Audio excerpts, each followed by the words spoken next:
Hello everyone, welcome to the Destiny 2 Lightfall closing thoughts. This is gonna work like the Witch Queen closing thoughts. Gonna be the shorter closing thoughts. Particularly this game is actually, you know what? Probably this one and the next one is also gonna be quite short, actually. Because my next project is also gonna be pretty short. But the deal with the Destiny 2 closing thoughts is that we're only going to be talking about what's in Lightfall, not what's in Destiny 2 as a whole. So for this expansion, we're not going to go as much. And if I'm going to kind of put my opinions on it, Lightfall is actually mediocre. Pretty disappointing. From a few places. Let's start off. The gameplay, none has really changed. This is the gameplay. Go back to see what the gameplay is for Witch Queen or my thoughts on it. But if there is some actual changes, we have the UI system. The mods have a new UI, have gotten revamped and whatnot. There's a whole new system where you can now make your own builds and whatnot into the Destiny program. Some save it and load it like just a snap on the fingers. I can't snap at my fingers. I'm not good at it. But yeah, the mod system is pretty cool, neat changed and whatnot. Also the gun, the gameplay is just really good and whatnot still. Like, everything's clean about it and whatnot, there's a lot of fun things you can do. Builds are gonna be huge during this, particular expansion, I would say. I know as of recently Season of the Deep has came out, and because we're only really talking about Lightfall and whatnot, I'm not going to mention anything about Season of the Deep or Season of Defiance and whatnot. I know I had DLC for both of them and whatnot, but I really do not care much. And I didn't even delve into Season of Defiance until I beat Lightfall. So yeah, we're kind of leaving those out of the picture and whatnot. So we'll start. Zavala, Ikora, and Saint, those characters had nothing really to do with this. Yes, the Erismorn was nowhere to be seen. She had nothing to do with this one. So those are out of the picture. However, rest in peace, Lance. Rest in peace, Lance Reddick. That voice actor for Zavala was huge and crucial. And if there is one thing to also mention, Season of Defiance, rest in peace, Amanda Holiday. She died in that season. And yeah, so Lance Reddick is dead, and so is Amanda Holiday. Rest in peace, their souls. Really, it's quite saddening. The next thing, however, and whatnot. But other than that, we have actually a couple characters. Osiris is getting his comeback into here, since Osiris initially came back during the end of Season of the Plunder to Season of the Seraph and whatnot, which is cool. But other than that, really nothing much. So yeah. The other thing though is probably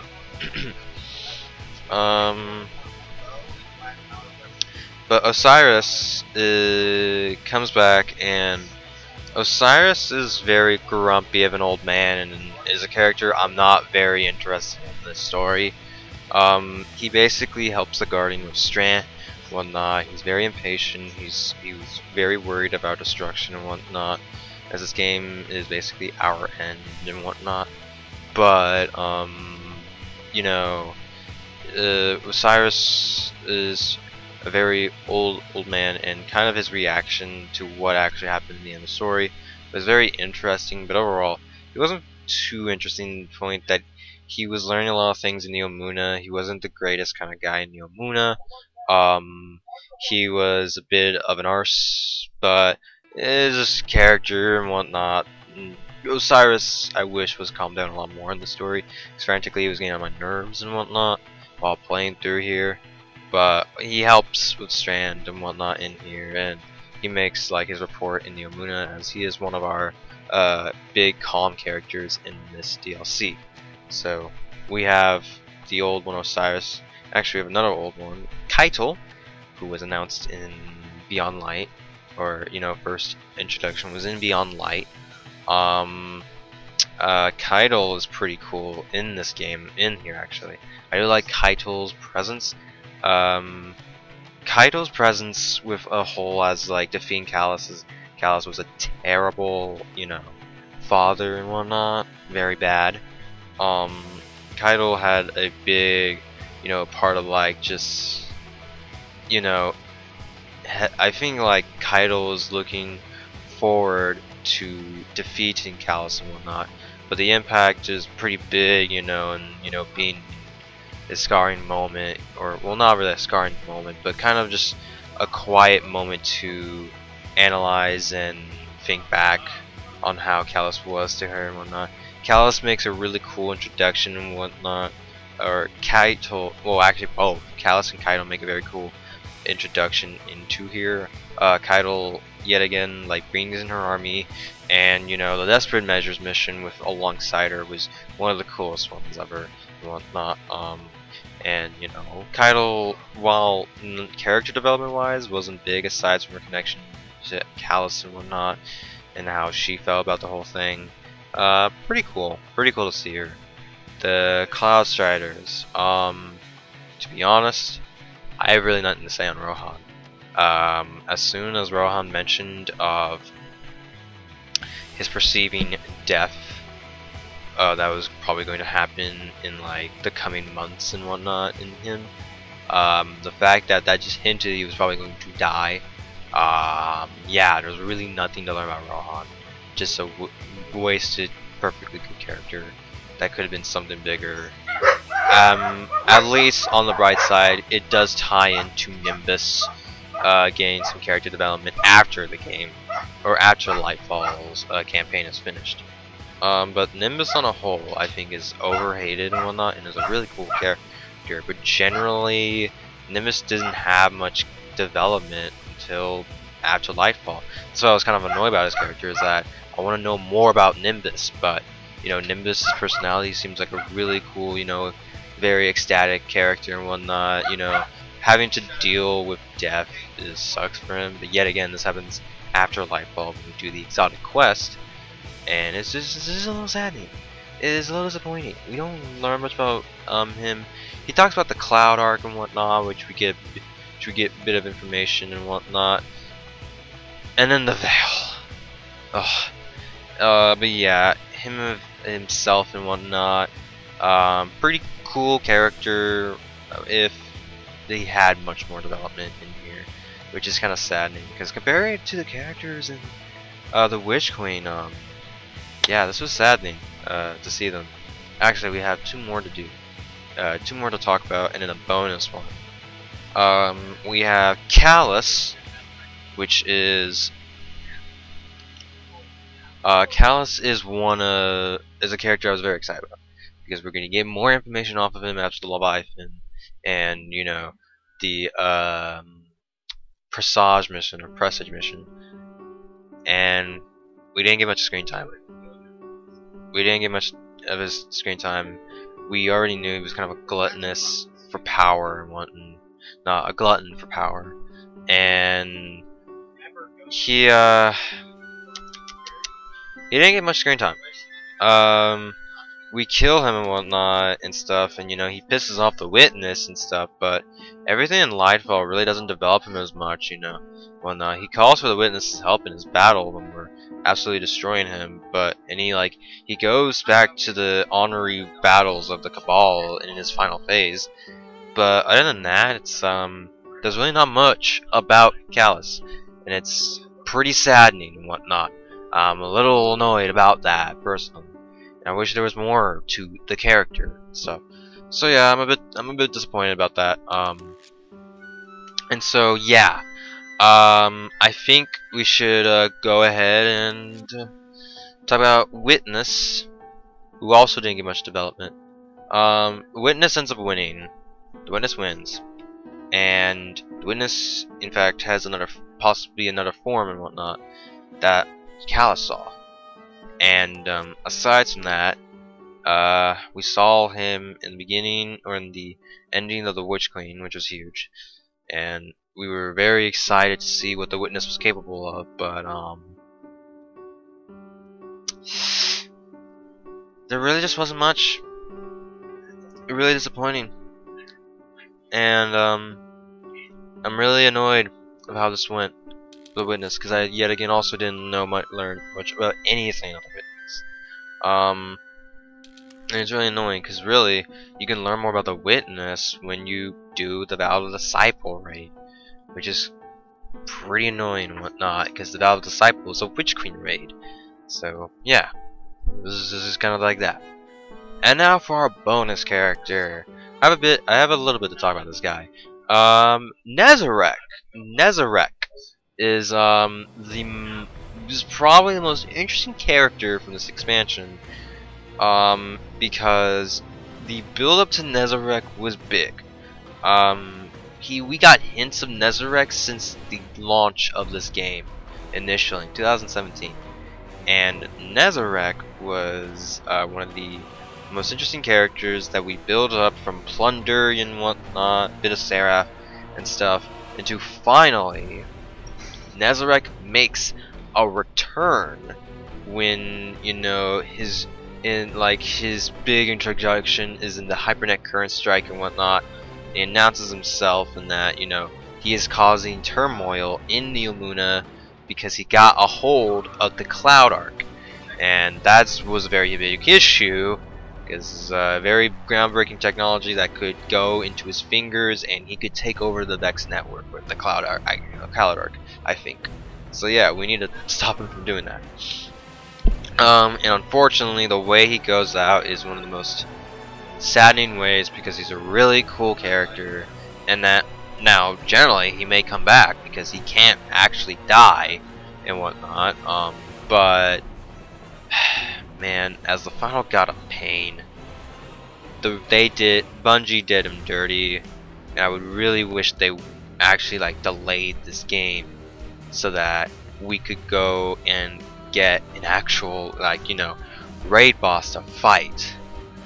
And Nezarec was the final raid boss, and the whole raid itself was really easy, and I really wish Nezarec was done better.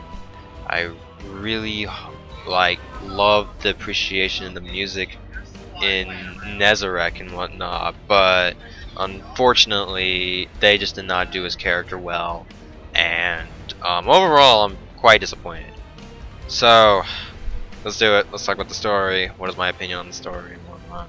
Because talking about this the expansion was just really saddening to me and whatnot already.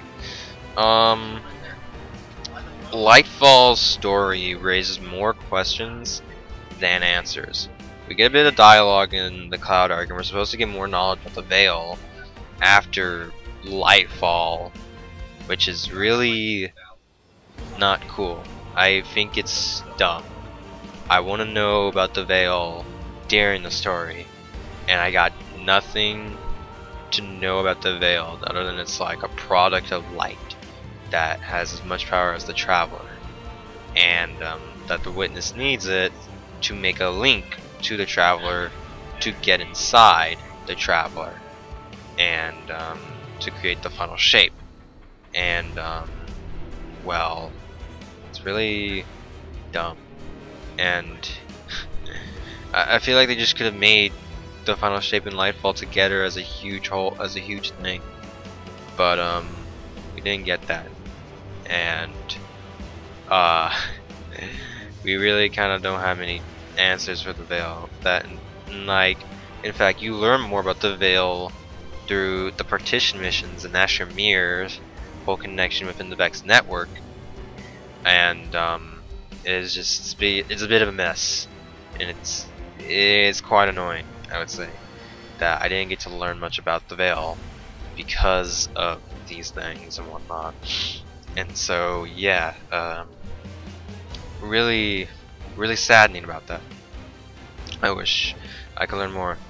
There's also like not much like to hear on within the story and whatnot. I mean, like, I've already said it that Osiris is our pet, our bud and whatnot, and he helps with Strand. But the focus on Strand is just way too big in here. It's like Strand really is the main goal of this whole campaign. It doesn't feel like we should suffer from our losses. It just feels like we're gonna get a new power and we're gonna talk about it for the story and whatnot because it's a new power.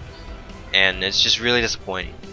Strand as a whole is super fun and it's a great addition to this game, but I feel like we can make more about the story than we can about Strand. But Strand was just made as this new power, so it must be the focus, right? Well, yeah, it is the focus, and it's annoying. It's like I want to learn more about the story and whatnot. I want to learn more about these characters. I want to learn more about the Veil or the Cloud Arc and whatnot. Like, I want to learn more about Callus, Witness. You know, I even want to know more about Nezrek. But that's not what you get in Lightfall. It's not fun and whatnot, and I am really disappointed in how the story went. I don't even have much to say because I just have questions. Like, I just, it's like, what makes it, it's like, how was Callus, you know, convinced that the darkness as a whole was our ticket out of here and whatnot? And what is the Witness's plans in the Traveler? What does he want to like? What is he going to do to the Traveler that kills us all? Is he going to turn the Traveler off like a light switch? Is he going to corrupt the Traveler? And what is the Veil as a whole? What does the Veil do that helps power on the Cloud Arc? Is it light? You know, maybe that's an answer. I don't know. Maybe it's got energy or something connected to it. It's very bad, and yeah, I don't have much as questions as others do, because I'm just simply disappointed. And not only that, but like the game, aside from the UI system, didn't even get that much changes, and Guardian ranks are bland and have no neat thing to them. I don't really care if you're rank 11. I could probably do better than you, as of currently. But yeah, it's just really dull, and I'm annoyed. You know, I solo false duality for this. Wow, what a thing. So yeah, I don't have much to say here, honestly, but that's because, you know, both Witch Queen and Lightfall aren't gonna have much. You know, I'm only gonna talk about what's in Lightfall and not what's in Destiny 2 as a whole. And I hope for the best, but if I do have to actually say some a thing, I'm enjoying Season of the Deep. Actually, I'm enjoying it. I'm not too big on the salvage mission, but I'll play it when it gives us, you know, some things to learn about and stuff, and it creates some cool concepts and whatnot. And the whole methane diving thing is really neat, and also it's cool. The Leviathan big thing also, it's alone, may have a cool, interesting story and whatnot. And it's cool to come back to Titan, you know. So yeah, I'm interested in what we got going on here with Titan and whatnot and everything and whatnot. And we're getting more Xivu Araf stuff. And also the dungeon Ghosts of the Deep that came out. Holy heck, that's a good dungeon. After the lame ass Spire of the Watcher and, you know, people's complaints of duality and stuff, Spire of the Watcher is great. Or no, not Spire of the Watcher. Ghosts of the Deep is great. It's good dungeon. It's a good dungeon. I like it.